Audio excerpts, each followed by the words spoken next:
It's time to hang with DAG. It's DAG hang time. Time for hanging with DAG. That's me. Hi guys. What's up? Good morning, good evening, good afternoon, and welcome one and all. My name's Marco. I'm the Dead Aussie Gamer, and we are just hanging. Just hanging out. Just chilling. I need more lights. I look very dark. Come on. Close that too. There we go. Hello. Watch this map. What is this map? Well, I have some buddy doubling to do today. So I have a big collection of RPG maps that I use for like my improv stuff. Like I'm sure you guys have seen, you know, like when DAG's like, "Hey audience, make a thing." And then they make a thing and I'm like, "I have a map for that." And then I do that. So I collect and put all the maps into a folder from various content creators that I love from Patreon. And you know, I'm going through them basically in a nutshell because I am a very long way from keeping up to date with my map makers and stuff. So sharing some love, doing some of these things that I need to be doing, and just hanging out. B-Town, what's up, buddy? How are you? Just hanging around. Yeah, that's it. Yeah, so I'm just hanging today.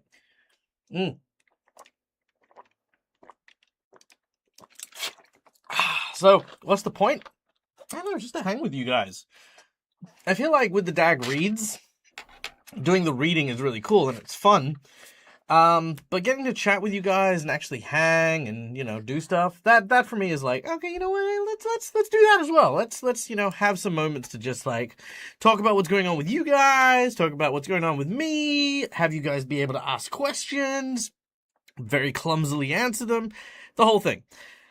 Good, my dude. Holiday vacay. Nice. Don't know what day it is? That's the best kind of holiday when you don't know what day it is. But I feel like most days I don't know what day it is, even when I'm working and stuff. So there you go. Yeah, I'm still technically on holidays. I mean, I say technically on holidays. I'm not doing any role playing work. You know, like the youth center's down for the week, and I am, as you guys know, on break.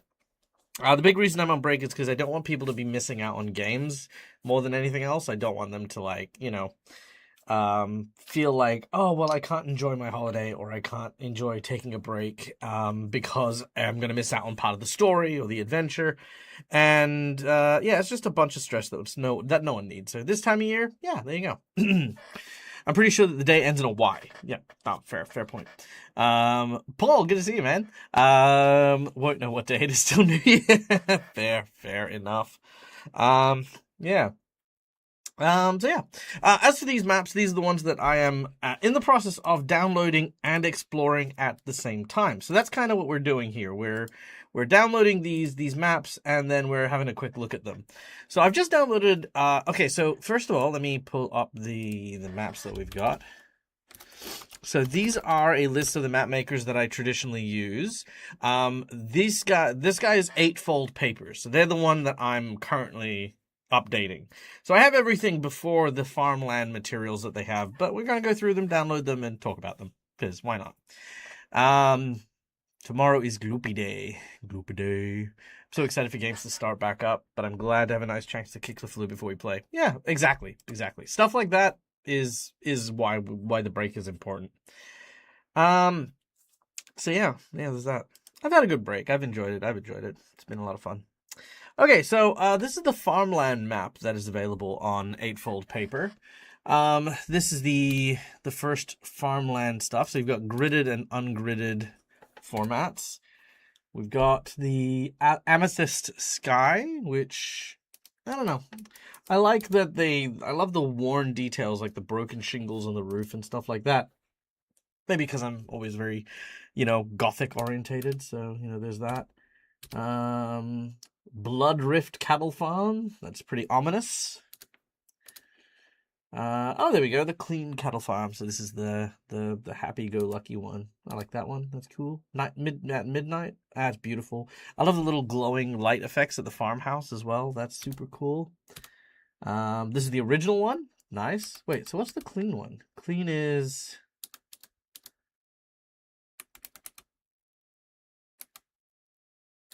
I don't know what the difference between the clean and the original is. They look kind of the same to me.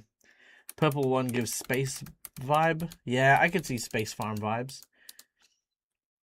Again, great reason to do sci-fi stuff. Oh, I love this one. This one's so good. The Royal Sunset. That's really, really cozy. I like that. That's super nice. Oh, there we go. Alice in Wonderland, the Shadowfell version. There you go. So yeah, that's the cattle farm. The next one in the collection for this is this one here.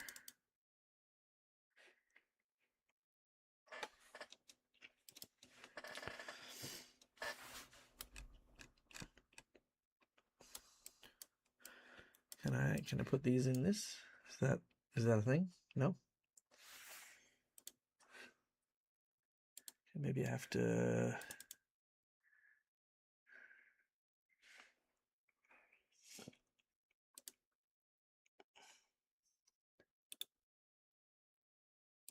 Oh, that's just being a pain. There we go. Okay. Ah.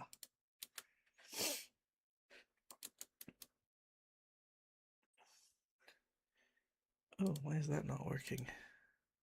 Oh, these are the VTT ones. Is that why that's not working? No, they should be working.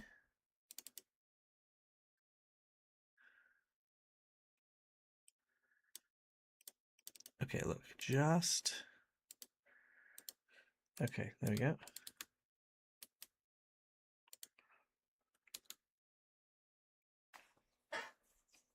Interesting. Okay.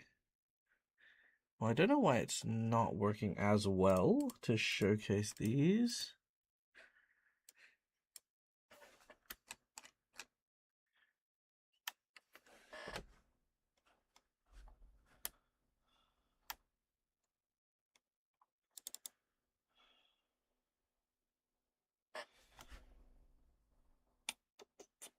How do I...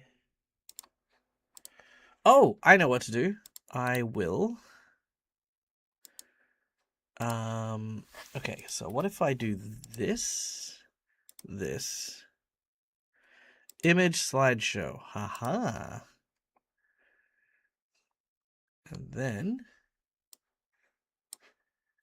we do this.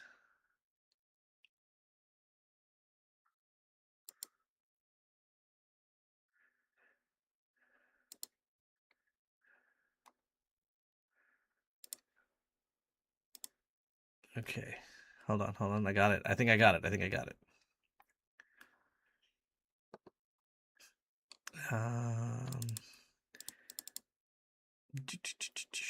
Eightfold paper.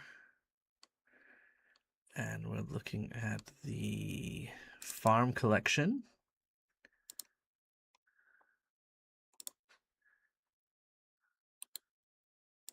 No, okay, that didn't work. So let's go with add files. Eightfold paper. Farm collection. Okay. Cattle farm. Here we go.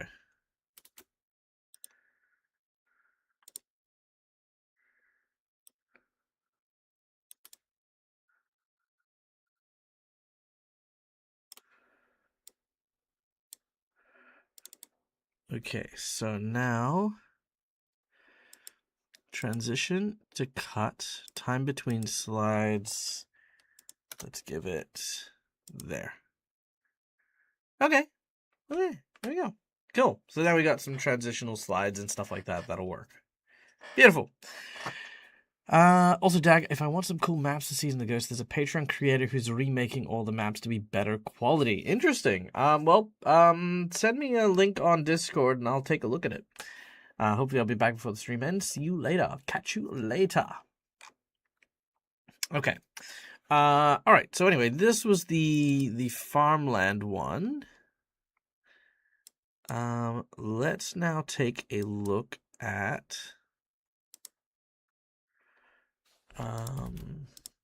okay, so now let's add in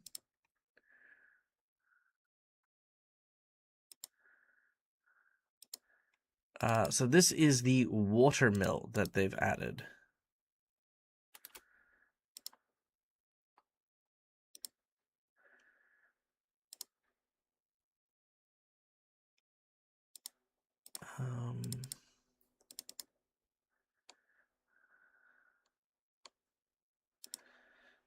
Okay, now I'm not sure what the difference between some of them are, but okay, watermill. You know what? Let's get rid of that border and let's just make that bigger. There we go. Okay. Yeah, so the watermill looks really cool. I'm super, super happy with that one. Ooh, that one gives me very much Season of the Ghost vibes, for sure.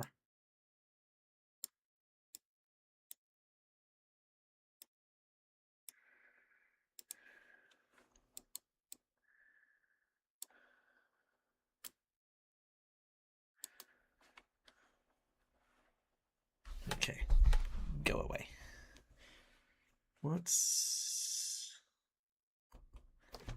That's not my book. What's that?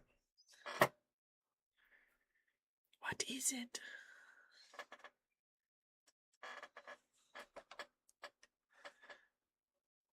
What are you? Oh, you're over there. I see. Ah, there we go. Okay. Haha. I do like a pretty map. I do like a pretty map. We almost died there. Well, I mean, that's really everything. It does make for a good country map. Yes, I do agree. Let's have a look at this thing that you have sent me. Amekuma.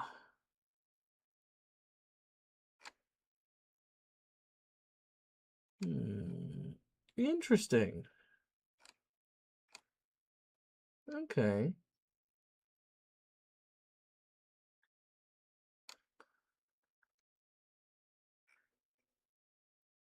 I think it's cool, but I personally am not a fan of the style.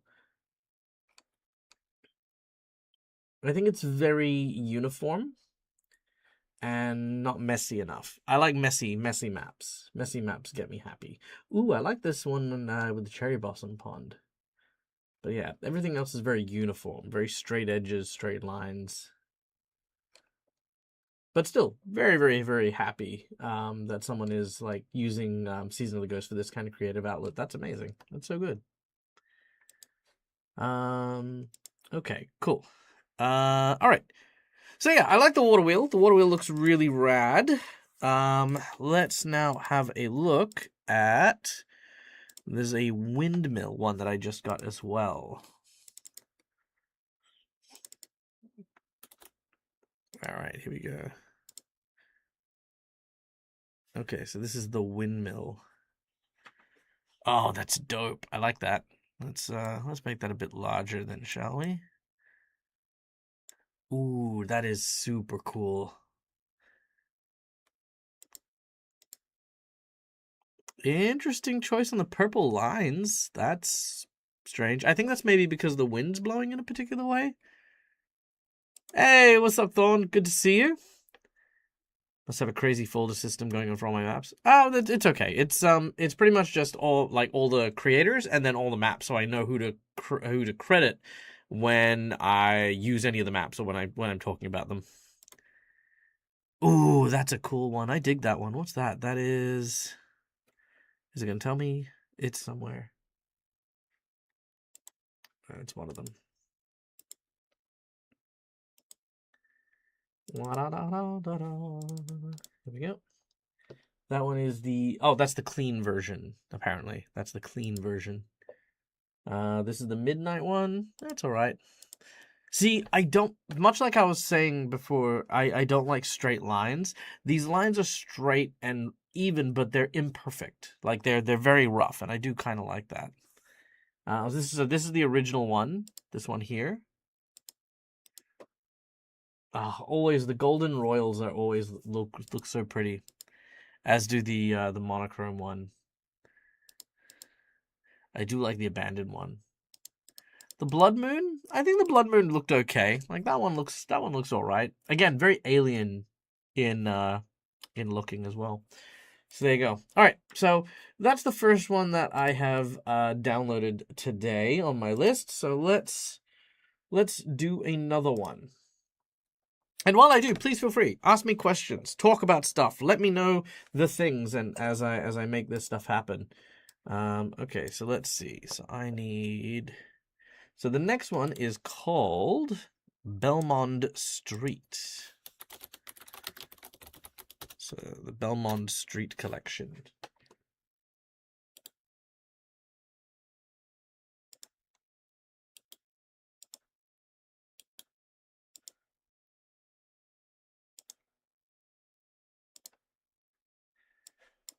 One,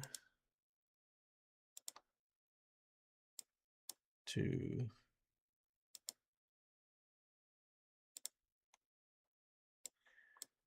three.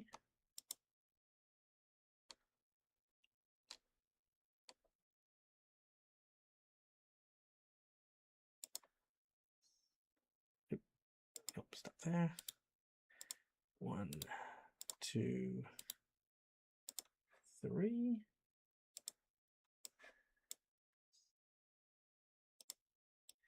All right.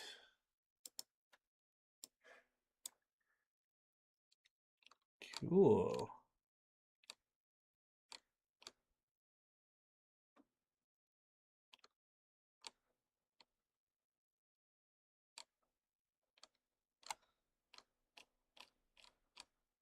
Is that all of those ones? I think it is.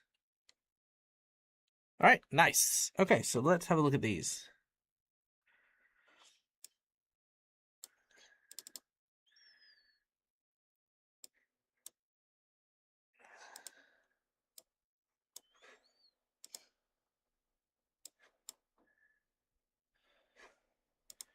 Okay, so I'll go over here.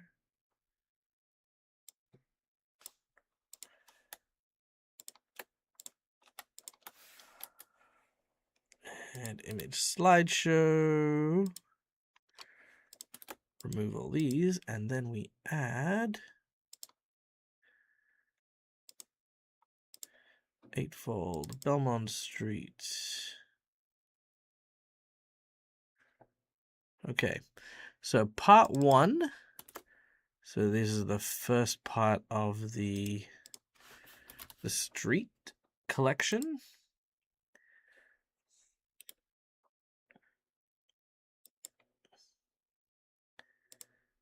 Okay, there we go. Hiya. Okay, so just a pretty straight kind of like Victorian, I guess, or English. Yeah, kind of a Victorian house. Wow, I love that. That's got all the blood on the floor, and then you can see kind of the reflections there. That's really cool. That's dope. I like that. Yeah, I think the green is throwing me off with is fine. Talk about stuff. Oh boy, my dad got Warhammer stuff for Christmas because he felt bad that he only got me like 3 things. I mean, sure. Ooh, Ghostly Streets. That's dope. I like that. So you're saying you have a bunch of Warhammer stuff to sort out and paint. Nice. Yeah. Put in Create Kid Corner.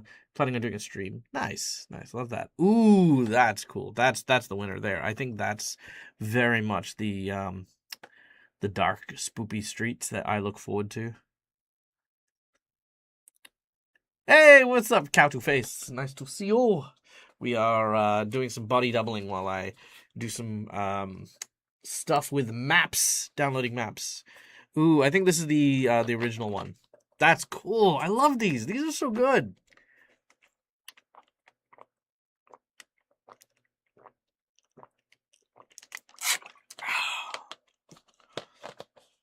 Oh, that's so dope. Ooh, flooded streets. So this is probably where he got the idea for the blood as well, because you can see the reflections and stuff like that. I wish I had this when I was doing the Through the Breach game that I did with the Mercs of Mischiefs. I had a series where London got flooded by this massive, like, huge torrential downpour. And I thought that was freaking cool. Man, it would have been awesome to have like a oceanic battle where the ship was actually coming to this T section and actually have like creatures jumping out of the windows from here. Ah, would have been cool. Where am I finding these maps? These are Patreon maps. Ta-da! Cool. There we go. And these are from Eightfold Paper. Eightfold Paper are the map makers for these ones.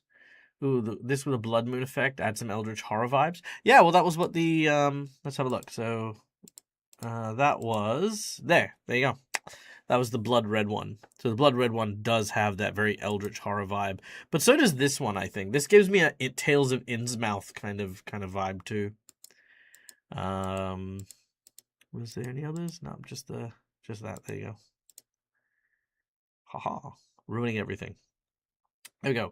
Raiders! How dare you? How dare you, sir? Do you know where you have come? This is no place for raids. No, this is awesome. Guys, thank you so much for joining in. My name is Michael. I'm the Dead Aussie Gamer, and I'm just hanging out today. I'm just chilling. We're technically doing some body doubling here. I am adding some maps to my collection of maps for my TTRPG adventures. Because, Sandhouse, no, don't go. You'll make me sad. I'll cry. But yes, I'm adding maps to my catalog of maps to use for my improv stuff when I'm doing my games. So we're just having a look at them, enjoying them, browsing around in them. These maps are made by Eightfold Papers, which, let me just give them a quick shout out as well. Boom, there they go. Eightfold Papers made these maps, which are very, very cool. But yeah, hope your stream went well. I was in it for a little bit, seeing the behind the scenes of a very, very cool series. By the way, if you haven't checked out Robert Hartley GM, an amazing and wonderful content creator, a very creative mind who is behind not only the sketch comedy series D&D Logic, but also several D&D campaigns over on the Viva la Dirt League D&D channel. So there you go. Now I'm torn. I can't leave. I can't see the crying, but if I don't leave, then the crying doesn't happen. I know! It's terrible. Saw me flirting with Rob. Maddie, you see nothing. If I have a skin cream, it's like John Cena. That's how much you don't see stuff. Anyway, but yeah, I hope you guys are having a great holiday. Let me start by saying this. First of all, I hope that those of you in the Robert Hartley family have a wonderful and amazing end-of-year holiday celebrations wherever you are and whatever you happen to be doing. I know that I have been a little bit away at the moment. That's because I am technically on break. Oh my god, GaryCon Live! G'day, guys! Welcome! Holy crap, it's so good to see you guys. No, we have two raids coming in, all at the same time. What the hell? So, guys, first of all, I hope you guys are having a great end of year. I hope you guys are doing well, keeping in the best of spirits, and I hope that all of your future game endeavors have you rolling dice with interesting, fun, and amazing rolls all year round for the next year. As to tell the raiders who have just come in from GaryCon Live, by the way, if you don't know what GaryCon Live is or who the GaryCon Live group are, honestly, amazing role players, fantastic talent from all over the world gathered together in order to, basically celebrate not only good role-playing practices with great and amazingly talented people, but also the convention surrounding, of course, GaryCon and the like.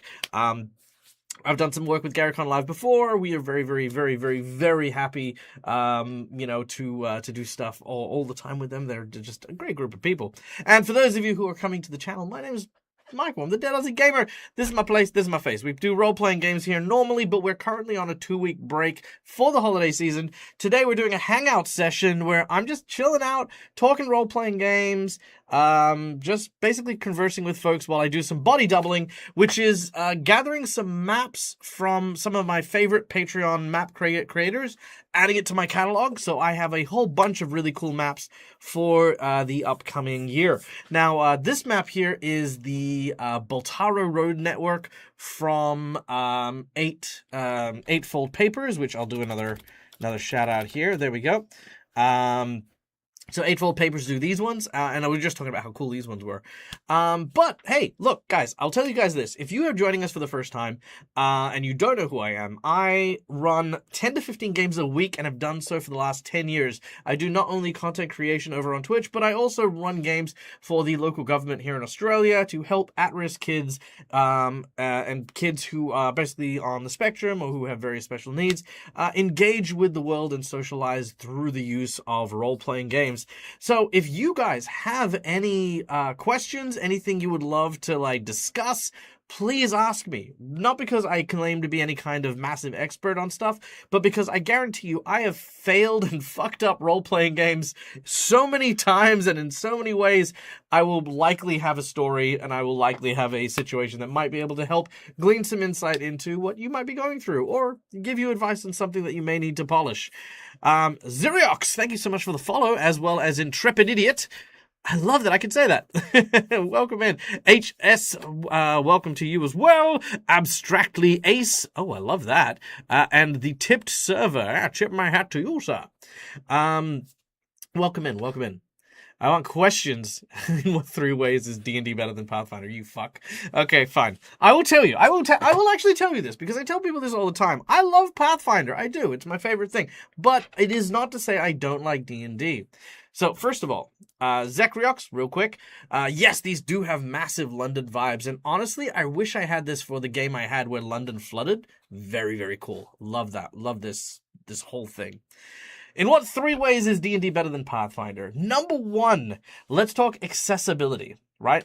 Pathfinder is great because it offers a wide variety of versatile and robust things. However, there is a bit of a learning curve. It does take a long time for you to be able to digest a lot of the options that are available in Pathfinder, which is honestly a hindrance when it comes to someone who is starting out brand new. Not only do you need to learn how to engage with a game through social aspects of understanding how a table actually functions, but also you need to learn the rules, create and design a character, learn how to portray them, and there are so many different aspects to it that if you honestly stop and have to also manage through all the minutia of understanding all the different layers that Pathfinder has, it just adds too much. So I'd say that Pathfinder's first and probably biggest strength is when you are a brand new player trying to engage with role-playing games for the very, very first time. I would highly recommend something like Dungeons & Dragons or even one-page RPGs way more than Pathfinder. The second way I think that D&D excels over Pathfinder is that Dungeons & Dragons has a very unique flavor to its narrative style. Unlike Pathfinder, which for me I always equate to a story of Greek mythology, one in which players get to feel the rise of power reaching Herculean and epic levels, Dungeons & Dragons hits more true to home of the Tolkien style of adventure, where not everyone is this big and powerful, heroic person of legend, but you do see regular common folk rising to challenges and overcoming them time and time again. Those stories are really fascinating, really interesting, and touch heart to what I think it means to be that style of fantasy. Pathfinder, because of the way it mechanically functions, is unable to do that. You cannot have a level 20 version of Frodo who doesn't bench press dragons, right? It just doesn't happen. Unless you build really badly. But in Dungeons & Dragons, the fact that you can be a high-level character with only a handful of magic items not only draws the emphasis on how valuable magic items are, but also gives you that sense that even if you were a high-level character, not only would it take a while to get there, but it kind of feels a lot more like if you achieve it, like you've had to make yourself into something that is unique within that world. So Pathfinder doesn't quite grasp that whole concept of the every hero, the everyman hero. That's the kind of big thing I'd say for D&D. The third thing, because of course you had to ask me to do 3 things and not the 2 things that I'm like, I've rehearsed those 2. Now the third thing. The third thing that D&D does better than Pathfinder, specifically better than Pathfinder, doesn't do it well. I would say modifying roles. I like advantage and disadvantage. I actually use advantage and disadvantage in many of my games as part of my channel point rewards for my players. I don't like static bonuses. I understand why they're good, because it's a guaranteed amount, but I like the idea of odds and rolling. Like it's a dice game. I like dice rolling. So the way that they do advantage and disadvantage, for me, is always just way more enjoyable than they are in Pathfinder. In Pathfinder, they do have a version of advantage and disadvantage, but it's very specific. So certain monsters have the ability to bestow what is effectively disadvantage without saying disadvantage. Same thing with there are special spells that can give you advantage without being called advantage. But if you have a situational bonus, it's a flat +2, +4, +6, whatever. Which, you know, more math. So yeah, I do like D&D's advantage disadvantage system a little bit more. So, you know, there you go. Does Rob like Pathfinder First Edition? You know what? I'm gonna reveal this for Rob. You ready for this? I don't think Rob has any true preference to role-playing games. And I'll tell you why, because I've played with Rob, not only in Pathfinder, not only in D&D, but a ton of different role-playing games. And the joy and excitement I see in his eyes, no matter what type of game we're playing, here is my step on this. I believe Rob doesn't give two shits what actual game he is playing. I think Rob truly just loves role-playing. I think he taps into the primal essence of what it is to just not be Robert Hartley for 10 minutes and just enjoys doing that. I think that's why he does actually excel so well, no matter what circumstances he puts himself in. I think if he had the balls to, he could tell Dungeons and Dragons to go shove their D20s up whatever proverbial butthole they wanted to, and he could be the master of whatever game he would like to. But you know what? He is not the crit award-winning sort of does role-playing games master. No, he's the D&D game master. So, you know, I mean, hey, if the award matters, I mean, you know, this is what we've got. This is where Rob lives. So, you know what? I get that. And as the Pathfinder award winner, you know, I get it too. We understand each other. We speak the same language. Does that mean we're not going to go do Honey Bear Heist together? Of course not. We're gonna kick the ass at that. But that's just, you know, that's the whole thing. So there you go. I've answered your fucking question, Rob. Come to my house. Talk to me about Dungeons and Dragons. Zekriox. I'm actually getting into Pathfinder 2e and Starfinder 2e, leaning more towards Starfinder for my sci-fi fix. I'm interested in GMing, and I've learned the ropes am learning the ropes as we speak. So many of my friends play D&D or other fantasy settings or vampire. Ooh, nice, like vampire. So in my community of friends, I'd like to provide more sci-fi and space fantasy into the mix. I'm nervous but excited. Not really a question, but I'm really glad you're excited. Honestly, it's wonderful when someone who has that kind of drive and passion as a DM steps into the seat, because here's the true truth behind being a great GM, right? It's not about knowing the rules. It's not about being Matt Mercer. It's not about having all the bells and whistles and maps and all that sort of stuff, though, you know, maps do help. Actually, speaking of which, let me just swap over our list of maps so we can have a look at the next set. So that was those were the part 1 of the Streets set. So now let's have a look at part 2, which is here.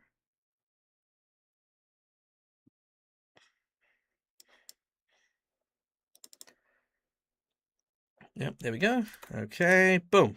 Okay, so part 2 is loading up now. All right, very nice. Ooh, let's expand that. Okay, that's kind of cool. I like that kind of curved look. Let's see what that looks like. But yeah, what I was saying. The real secret to being any great GM is being passionate for your own story. Nothing kills a campaign quicker than not caring about what's going on. Especially professional GMs, I find, get to burn out very quickly if they lose interest in the story they're telling. Sometimes we can be slaves to the story as game masters. As much as we write and create the narrative, the players take on a huge role in pulling that apart and, like, you know, engaging with it with their characters. And we also respond by engaging with their backstories and their whole everything about them. If you're online, you do it with the audience as well. So there's so many different facets to it. But if you are passionate about your sci-fi stuff, if you know your stories and know your tales, it doesn't matter if your friends are really into D&D and fantasy and stuff like that. There's always going to be room for them to feed off that excitement and have a great time. So be nervous. Of course, be nervous. You know, it's nothing wrong with being nervous. But latch onto that excitement and drive your stories forward, because that's going to be the amazing part of your adventure and your tale. So there you go. He's trying to get him to tell DAG that he does love Pathfinder. There you go. Look, Dag actually having questions. I love how Rob presumably trolls Dag for the question. Dag just answers seriously in a 10-minute or so. Yeah, of course, because I know what Rob's gonna ask me. Rob's gonna ask me about, to like freaking talk about D&D and how good it is, and then like, make Paizo tune into this one stream at the end of the year. Oh, I wonder what Dag's doing today, and then go, oh, guess we're not sponsoring him for another year. Fucking Rob. We all like to play pretend. Yeah, I think I think Rob doesn't like being him. Yep, that's it. Reminded of the D20 deathmatch episode where Dag companioned Phoenix like Bird with Robert's character. I liked our Banjo Kazooie ripoff. That was so much fun. God, I mean, look, me and Rob, we shit on each other a lot. But it's a family kind of thing. Very, very. There's a lot of love there. You haven't seen him actually play? You haven't seen Rob actually play? Paul, answer me this. Have you not seen Rob play? Because I can direct you to some places. Rob's an amazing player. You should absolutely see him. Hurdy and Gurdy. That's right. Hurdy and Gurdy. Why do I get a feeling that this is a constant thing between you, Rob, and Dag? Yeah, no, it is. It is. Oh yes, that's true. I should probably promote it because it's my channel. Yes, not next week, but the week after. So as of the 4th for the folks in the US and the 5th of January for the folks in Australia, New Zealand, I will be doing a Starfinder 2nd Edition homebrew campaign with my Patreons on the channel, pretty much at this time. So, if you want to check that out. So yeah. Need to run, House? No worries. Please run and be safe. Enjoy the rest of your year. I hope that you are doing spectacularly. I love these I really love these blood-soaked streets of London. They are so freaking cool. It really makes me want to do something with it now. I don't know what it is. Like, maybe I want to summon demons out of them. Maybe I want to summon, like, little blood wretches. Maybe a nightmare scene where someone's home is just doused in blood. God, I love these. I love my map days. Map days look so good. Map days are fun. Someone trumps insight checks in the worst time. Yeah. Meta Dracani off to bed. No worries. Sleep well, my friend. I hope you do. I hope you have a very peaceful rest. You have seen Rob. Okay, cool. I thought Dag was going to take this time slot off, so I took a nap. Well, normally I would take the time off, but I miss you guys. Try hashtag Pathfinder on my stream next channel. You follow Dice Legends. Dice Legends are very cool. Dice Legends are very cool. It's on my spreadsheet, all of your appearances and links on YouTube. There you go. Yeah, see? Rob as a player is a lot of fun. I actually loved if you haven't checked it out, a couple weeks ago we did a stream with Dingo Doodles over on their channel for like a winter holiday Christmas live stream, which was a lot of fun as well. Rob revised his character from another Dingo crossover we did, which was Polygot, the goblin shaman druid kind of person. Lots of fun. He made friends with wolves. It was great. Amazing time. Yay, less research. Yep, exactly. What has been my favorite new book or supplement this year for some of my favorite TTRPGs? For you, it's got to be the Pathfinder Lost Omens Draconic Codex. That has been a good one. I did like that one. It adds new lore for dragons and gives a whole new variety of types of dragons to step away from borrowing chromatic and metallics from D&D. It is a good read. Yeah, no, absolutely. Yeah, in a nutshell, for those of you who don't know the dramas, Dungeons & Dragons did a whole thing with their open licensing. It was a shit show, and Paizo went, cool, wipe our hands, we're now making Pathfinder 2nd Edition Remastered, and we are going to shave everything that even remotely smells like Dungeons & Dragons away from our game, and we're going to make all this new stuff. So they took away from the metallic and chromatic dragons and added a whole bunch of unique dragons, which I thought was really, really cool. I mean, they already had a bunch of unique dragons in the backline already, so it was just really good to see them get a lot of love and a lot of versatility added to their games. Adamantine dragons, fortune dragons, mirage dragons, omen dragons, diabolic dragons, whole bunch of cool stuff. It was amazing. So yeah, wasn't it Peter that peed on the wolf statues? It was Peter Penguin, the pangolin paladin. He peed on the wolf statue, which apparently mysteriously freed it, but Rob was the one who animal charmed them into being to helping us. So there's that. Plus, I think Core might have killed one. I feel like one of them died, but yeah. Oh man, the Despair Dragon. Oh, that one's creepy as shit. Like it's like basically this. I want you guys to imagine this cyclopean dragon who looks like emaciated and straight out of freaking nightmares. Oh, terrifying! Absolutely freaking terrifying. Yeah, no. Okay, to answer the question, my favorite supplement. Jeez. I mean, I always love the bestiaries. The monster manuals are always good because I get I get stuff with it. But I've got to probably say the NPC Codex has been my most used one. Like I feel like I've already like freaking dog-eared the shit out of that book. It's basically a book with a bunch of like, well, just random NPCs, like random non like class based people. So you want a magistrate who actually is in a law court, and you actually need stats for them because, you know, the prisoner who is underwaiting trial is now flown into battle and the group is now fighting. Well, you have stats for a magistrate as well as some guards, as well as maybe even the lawyers. They have some stats because your lawyer may be a priest, you know, of the god of law. There are so many different things that the NPC Codex gives that aren't just fight encounters, but actually very useful powers for like regular NPCs to have. 100%, it's been that's probably my favorite one. Yeah. Like vitamin C. My favorite supplement. I need iron. I feel like I've been very anemic these last few months. Not to alarm anyone. I haven't, you know, okay, fine. This might alarm some people. I've been having weird sleeping schedules because I work in the morning and in the evening, but during the day I don't really do much. So I learned to start sleeping in the evening, but also sleeping in the middle of the day, which I'm not liking overly because normally during the day I like doing my prep work, I like doing some me stuff. And I think I'm getting anemic, so I'm getting some iron supplements to like help me with that. And then if that doesn't work, I'm gonna go see a doctor about it and then see if I can fix that, or if I'm just getting old. I mean, maybe I'm just old. That's it. I hit 40 this year, you know. So you know, and I consider myself lucky. I've never had any heart problems, no blood problems, no dietary problems, no back and muscle problems, nothing short of like some martial arts old injuries that I've got kicking on. So, you know, as far as things go, that's, you know, that's neither here nor there. But yeah, I'm doing okay though. I'm doing fine. I'm you know, taking rest. I'm eating food. I'm doing all this stuff. And I got my tea. See, got my tea. There you go. So a lot less sugar, a lot more tea and stuff. Get tested first. Too much iron isn't good. Well, I'll get there. I'll get there. I don't intend to take a lot, just a small increase to see if it does make a change. And if it does make a change, then I'll go get tested. Mostly because I just don't want to waste my time with a bunch of battery of tests for people to tell me that I need to then do another battery of tests to do another whole bunch of stuff.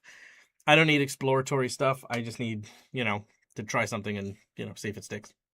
But there you go. Okay. I've answered all the questions. We're up to date.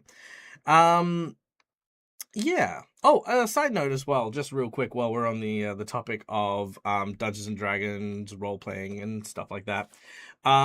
I do have magnesium supplements. I don't know if my supplement has B12 in it. Now you got me wanting to look. Hold on, I'll be back. I'll go have a look.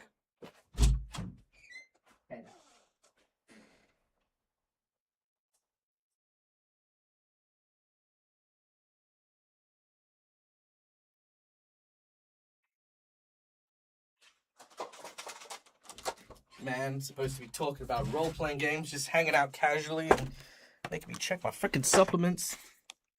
Admittedly, this was my fault. Okay, so this supplement that I use at the moment has vitamin B6, B1, B12, vitamin C, vitamin D3, vitamin E, potassium iodide, zinc citrate dihydrate, vitamin B12, and magnesium. So there you go. These are men's multivitamin gummies for general health and well-being as well as bone health. So there you go. These are the ones I got. They're Ultra Life. You can't see it because they're immune, but yeah. Yeah, they're quite tasty. They taste like Baraka.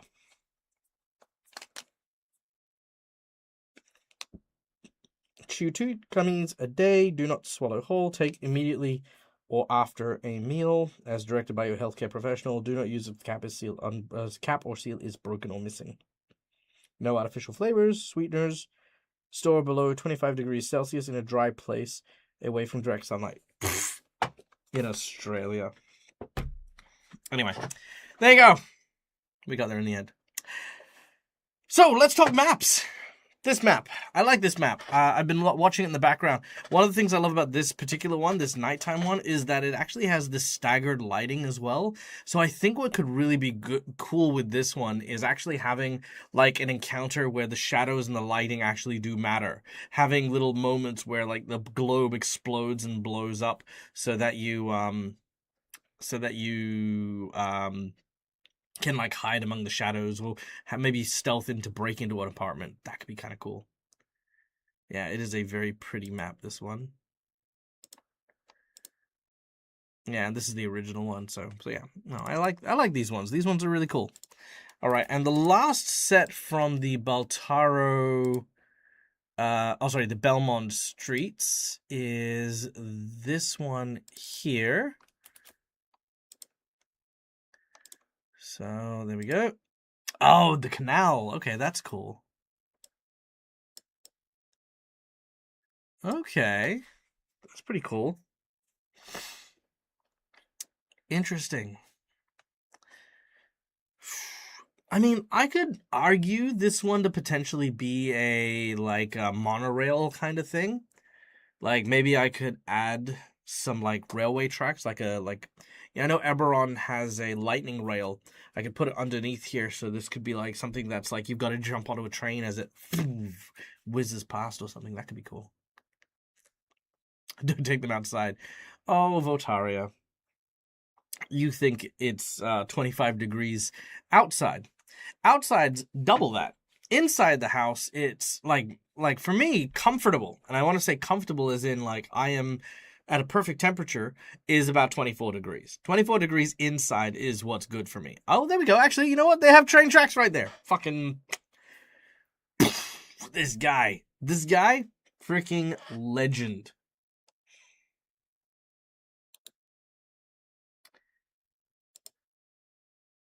I love that. But yes, no. 24 degrees is a very comfortable temperature for me. Anything lower, I'm starting to get a little cold. Anything like encroaching, I'd say like 21 degrees. I am actively wearing a coat. I'm actively like cold.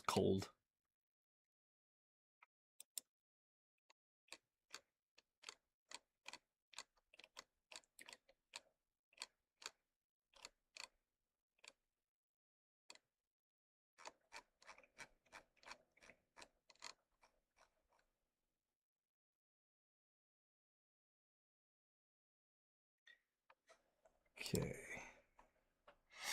I saw the 50 degree temperature picture. No, thank you. Yeah, look, it's not for everyone. I will tell you that. It is not for everyone.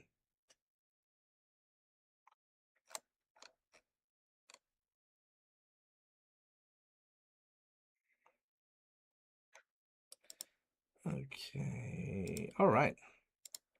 What is our next set here? Our next set of maps is...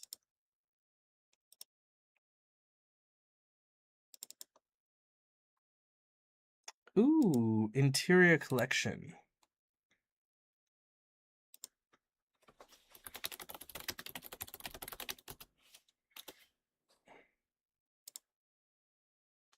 Okay, these look like different stores.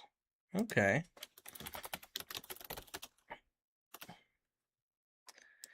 All right, we have...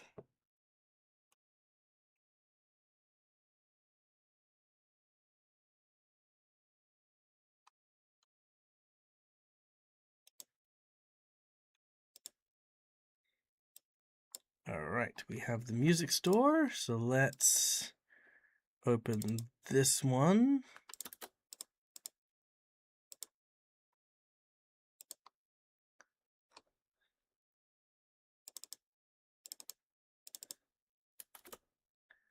Okay, there we go. Interesting. Okay.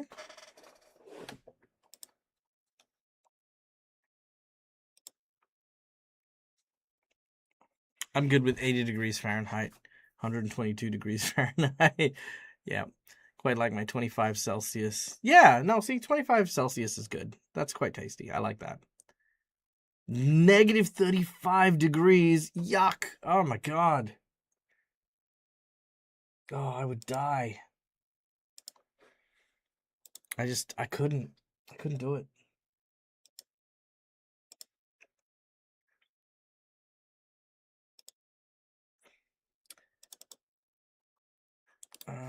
Ooh, okay, so the next one's a Oh, I love that one. Look at that. I think honestly the Golden Moon one, I don't know, there's something so just cozy and peaceful about that one, you know? It just makes me all kinds of happy.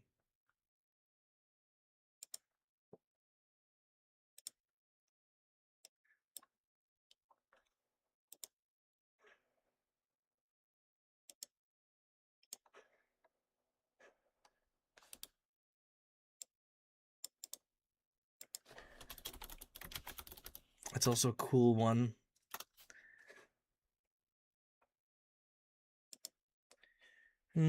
I think I'm thinking about the music shop as like a quest giver area, you know? Like I don't know. It'd be a hard one to like figure out a good story. Like why would you need a battle map of this?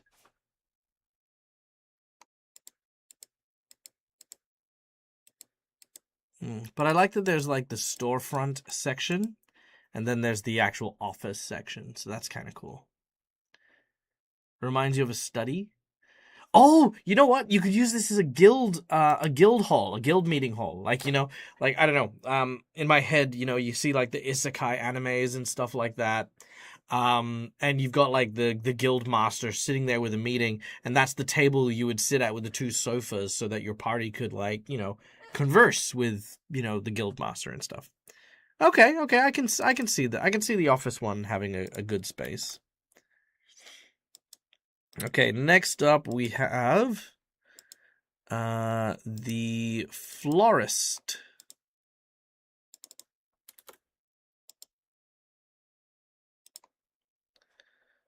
Okay. Interesting. Very cozy. I love the effects on the mirrors as well.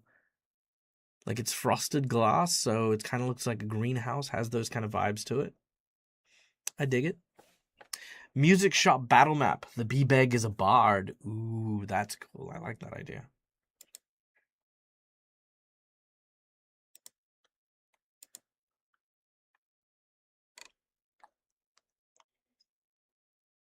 I like this one.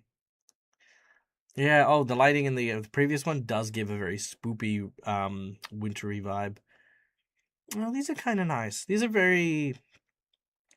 Yeah, I could definitely see this being kind of like a... I don't know, I always thought... I feel like a florist should have more flowers. Is that just me? Am I crazy?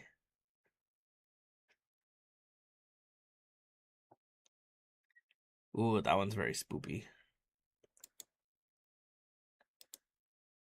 Okay, and... Oh, a little tea sitting area! Oh, that's actually low-key adorable. I love that. Could have this as like a cafe or a restaurant. Oh, that's so nice. Ooh, hold on. Wait. I could do so much with that. Like all the plates are just there, like in the middle of a meal. Like they suddenly just like someone's just disappeared randomly. Oh, that is very spoopy. I do like that. Ah, that's gonna be so good. Interesting. Interesting, interesting. Team map for Season of the Ghost. Oh, yeah, yeah. Could also be a good one for Season of the Ghost. All right, let's see. What do we have next? We have the cart shop.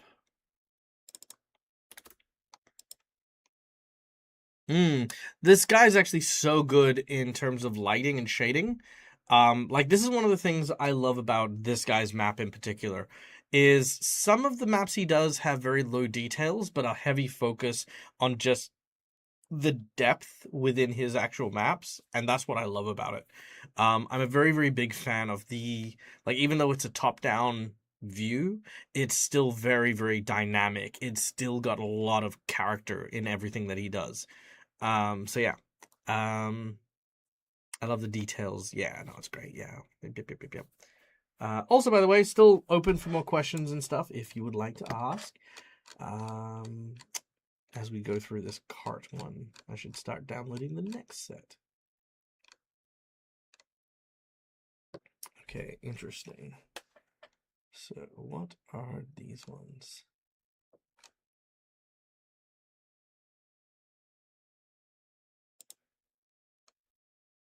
Oh, the Artifices Lab.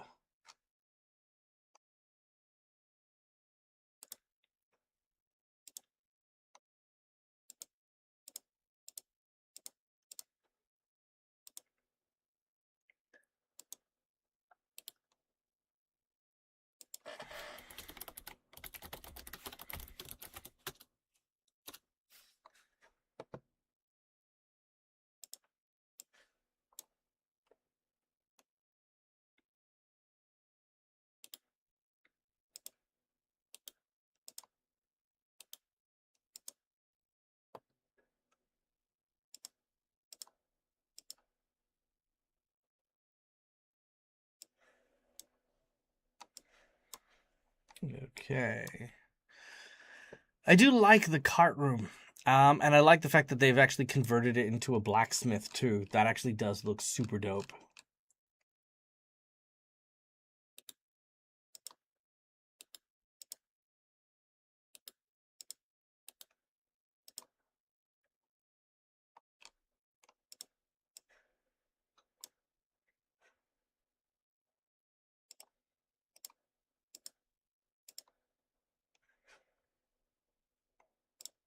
Ooh, I do like this one.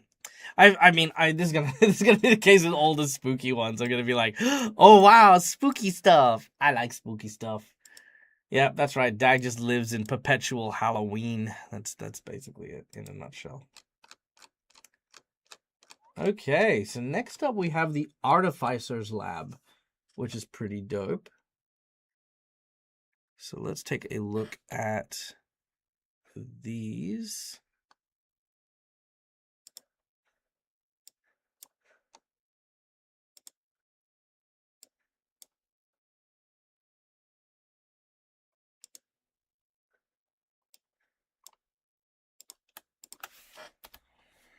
Okay.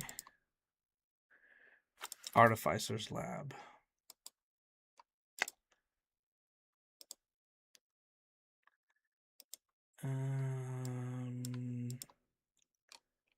Artificer's Lab. There we go. All right, part one. Ooh, okay. I feel like I've seen this turbine before on one of the other maps that he did. As an engineer, I'm always intrigued by Artifice characters.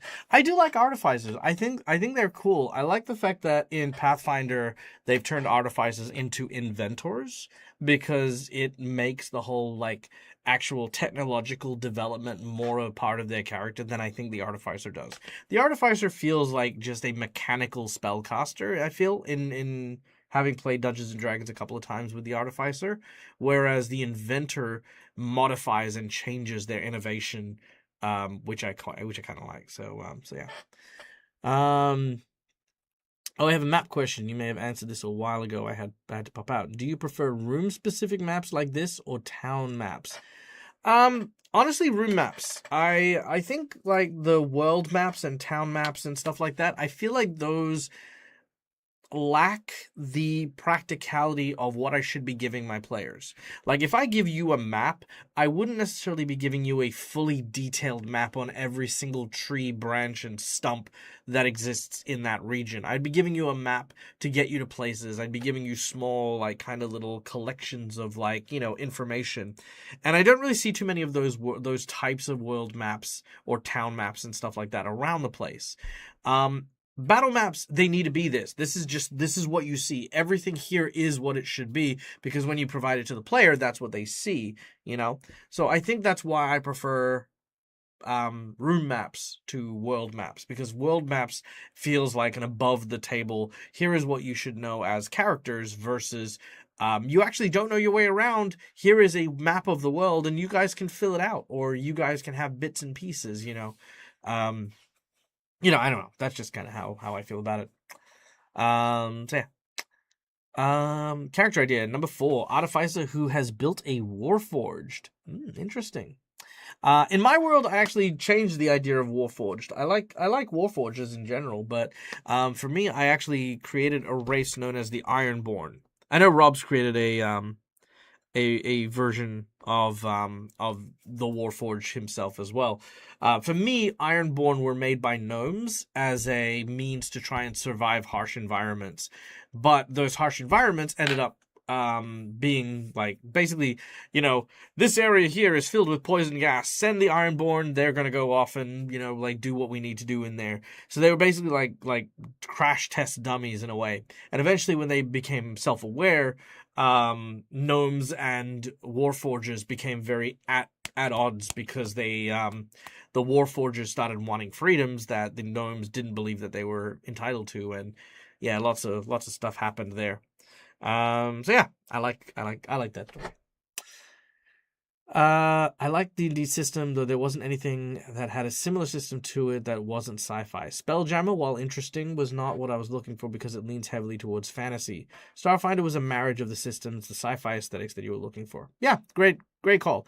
I did a Spelljammer series on my channel a little while ago with a friend of mine for I think we did 12 episodes in the end of it, and honestly, it felt like fantasy in space. You know what I mean? Like that. I know it sounds weird, but that's kind of what it felt like. I didn't feel that whole like Star Trek, Star Wars, kind of like, I didn't feel the technology side of things. Like everything was like these magic glowing rune stones that were taking our ship through the astral sea, and there was a certain alien aspect to it, but there wasn't really a sci-fi tech aspect to it. And you're right, Starfinder does hit that mark right between the noggin, where you do feel like there's a lot of mechanical elements to it, as well as mystical and mythical energies to it. I feel like the mystic and mythical stuff tended in first edition Starfinder to be pushed to the side, but in second edition, I'm actually noticing that it's really pushing things forward and making stuff a lot more magical. I guess in a way, like Magitech actually does feel a little bit better too. So yeah. You should definitely check it out, Zekrox. When we get to doing the series, you should come check it out and learn what you can, ask questions, do the thing. It's on my list after the first 3 character deathbeds. Jesus. Planning to give Marcus some competition, making another robot for the robot. I mean, maybe. Everyone's excited for Starfinder. Oh, thank you. That actually makes me feel really happy. I'm also excited about it, but it is the first homebrew game that I've done um of its kind in quite a while. So yeah, it's gonna be interesting. It's gonna be interesting. I hope you guys like the story, because I wanted to also make something that wasn't like the world is going to be destroyed if our players don't do blah. I mean, it's a lot simpler, it's a lot more humble, and that's kind of one of the things I like about it. So, there you go. All right, let's change over these images. I like this turbine map. That's kind of cool. Like I said, I don't know what it is. I feel like I've seen it before, maybe. I want to say that I think he's used it for one of his other inspirations. This one is a generator. Oh, okay. Okay, fuck me. Yeah, okay. I love this. I love that it's got the catwalk over the gears that leads over this like impressive fall. See, this is what I mean when I was talking about like Eightfolds does amazing depth with his. Oh, look at that. The red. No way. That's so cool. Oh, man. I'm just vibing. I love this. This is amazing. Hey McBluff, good to see you. We are honestly we're just hanging out. I'm adding some maps to my map catalog. We're just vibey vibes, and ooh, that green. Oh, that's so good. So yeah, just appreciating maps and adding them to my list so that when the audience members turn around and they're like, "Hey, we're doing this," I can then be like, "Ah, excellent. Well then, I'll have a map for that." There you go. I mean, they could be handrails. Those things could be handrails. Ooh, the starship interior. Yeah, that would be cool. Cross. How are you, my friend? I hope you're doing well. Thank you so much for the gifted subs. 5 new, brand shiny, gifted subbed people. We have Istari Dragon, Macabre 92, Norkputshata. I know I butchered that one. The Friend of the Fiend and Doom Ranger. Enjoy your gifted subs. New emotes and earning channel points, which of course you can use for our show. Oh, wait, hold on, wait. Did that just explode? Oh, it did! Oh, look at that. You have the unstable reactor versions. That's dope. Oh, that's cool. Ooh, that's... See, again, the golden light. Just, oh, so peaceful. Fuck me, I love that one.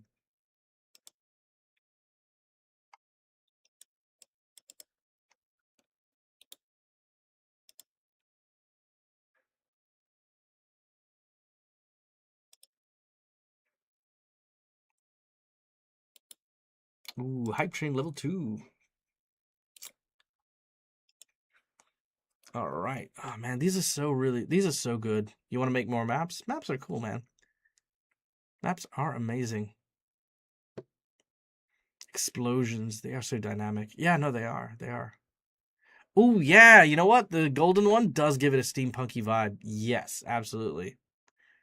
Still, no brain, only space. Nice. I always love the grayscale vibe because, ooh, Spoopy, Dag will like that one. Yes, yes, he will. Yes, he will. Damn it. I do like my space stuff. I do. I do like my spoopy stuff too. Okay.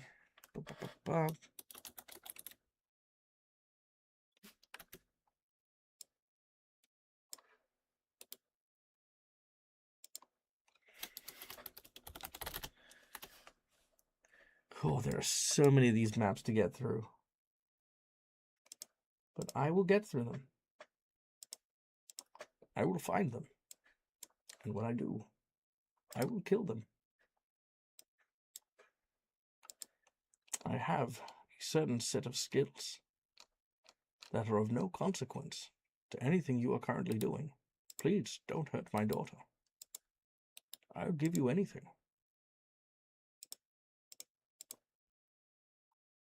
If I decided to star in Taken, I'd lose my daughter. I have to explain it. I have to be like, well, she gone. Better get working on another one. See if the wife doesn't notice. Okay. Man, I really love these ones. The reactor is so fire. And I'm probably going to use them for my Starfinder one. Hey, Lightning Wolf, there's a hat. Yes, there's a hat. Okay, let's have a look at these ones here. What's this? So this looks like the lab itself, maybe? Oh, it's a Titan! Oh! Yo! Yo, that is so cool! Oh, that's dope.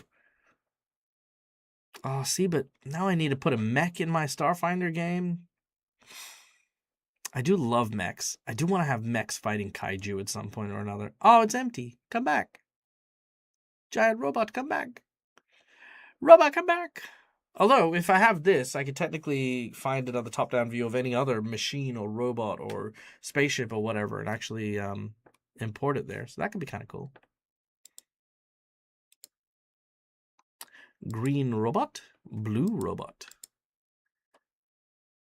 Gray robot. I like this one the most, I think. It's nice and subtle. Golden robot. Steampunky robot. Ooh, spoopy robot. Why is there fog? I mean, I get why there's fog, but why is there fog? Okay. No, I do love these. Yeah, it does have a bit of a Metroid vibe to it. I can agree with that. All right. I'm loving these ones. I like these. These are super good. Okay. So those are our Artificer's Lab ones. When do we start that campaign? How do I join this campaign? Do I sell something? Sacrifice something? Well, I mean, there's a will, there's a way. Okay, so next one we have here is the Paladin's Order. Interesting. Okay. Let's have a look at this one. Ooh. Okay. The Paladin's Order. I think it's like kind of like a citadel, I guess, is the best way to do about it.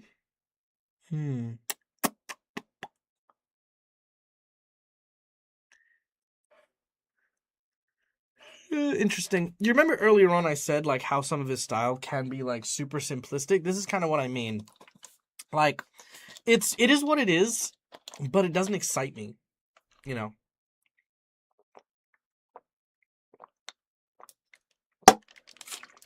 Not like all the other stuff did. I mean, this is cool. Don't get me wrong. That especially. Very, very cool.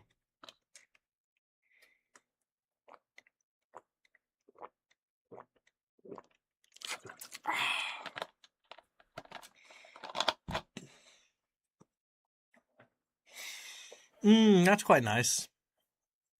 The red looks like something you'd see in Call of Curse of the Crimson Throne. Yeah, I'd agree with that.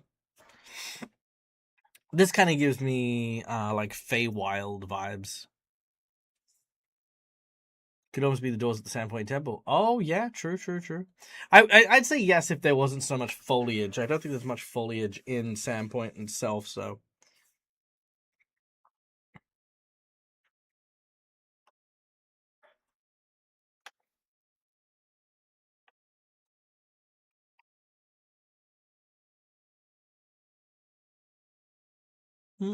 What changed there? Just the lighting?